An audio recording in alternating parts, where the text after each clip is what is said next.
एक छोटे से गांव में रामलाल नाम का किसान रहता था।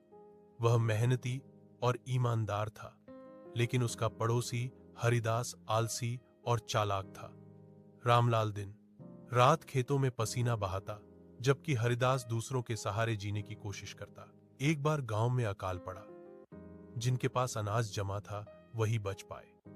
रामलाल ने अपनी मेहनत से इतना अनाज इकट्ठा कर रखा था कि उसका परिवार सुरक्षित रहा। वहीं हरिदास भूख से परेशान होकर रामलाल के पास मदद मांगने पहुंचा। रामलाल ने बिना कोई शिकायत किए उसे भी अनाज दिया और कहा, कर्म कभी व्यर्थ नहीं जाते। मेहनत का फल देर से सही, पर मिलता जरूर है। हरिदास को अपनी गलती का एहसास हुआ और उसने आगे से मेहनत करने की ठानी। यह कहानी हमें सिखाती है कि अच्छे कर्म और परिश्रम ही जीवन में सच्ची पूंजी है। बुरे कर्म और आलस्य इंसान को संकट में डालते हैं, जबकि सच्चे कर्म हमेशा सहारा बनते हैं।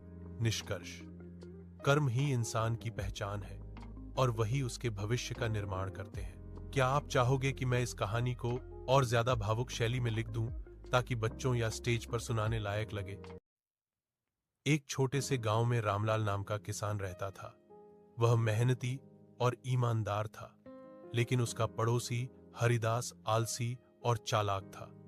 रामलाल दिन रात खेतों में पसीना बहाता, जबकि हरिदास दूसरों के सहारे जीने की कोशिश करता। एक बार गांव में अकाल पड़ा। जिनके पास अनाज जमा था वही बच पाए। रामलाल ने अपनी मेहनत से इतना अनाज इकट्ठा कर रखा था कि उसका परिवार सुरक्षित रहा। वहीं हरिदास भूख से परेशान होकर रामलाल के पास मदद मांगने पहुंचा। रामलाल ने बिना कोई शिकायत किए उसे भी अनाज दिया और कहा, कर्म कभी व्यर्थ नहीं जाते। मेहनत का फल देर से सही, पर मिलता जरूर है। हरिदास को अपनी गलती का एहसास हुआ और उसने आगे से मेहनत करने की ठानी।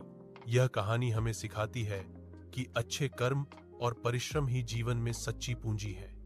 बुरे कर्म और आलस्य इंसान को संकट में डालते हैं, जबकि सच्चे कर्म हमेशा सहारा बनते हैं। निष्कर्ष: कर्म ही इंसान की पहचान है और वही उसके भविष्य का निर्माण करते हैं। क्या आप चाहोगे कि मैं इस कहानी को और ज्यादा भावुक शैली में लिख दूं, ताकि बच्चों या स्टेज पर सुनाने लायक लगे?